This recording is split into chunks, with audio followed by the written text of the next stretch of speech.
Hello, this is for my name is Chani and the student ID is 1435-58, and this one is for network architecture and protocol, the assignment 2. So basically I'm doing the second one um, to demonstrate the big data, and for the big data I chosen Cassandra, Apache Cassandra, and up here, since I've already installed it on my Ubuntu along with all the configuration, basically Cassandra is a perfect database choice for online web and mobile application, whereas Hadoop targets the processing of colder data in data lake warehouse.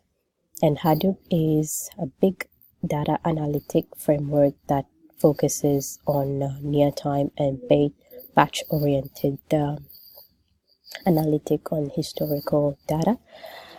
But up here, since you see that I've already installed it, sudo apt install Cassandra, it says that Cassandra is already the newest version because I've already installed it on my Ubuntu terminal.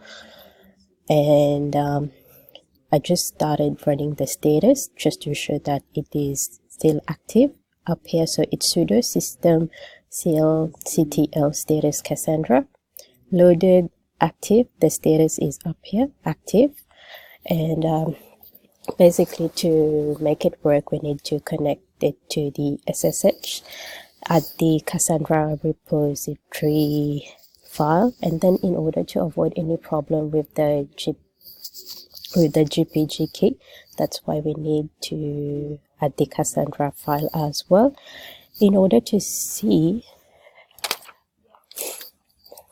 basically I can't do much up here because it's already installed, but in conclusion we can say that Cassandra is a very useful database manager, and we can take advantage of it since it got many configuration as well. So in the next part you're gonna see I'm going to talk about the Internet of Things and then C file as well. Thank you.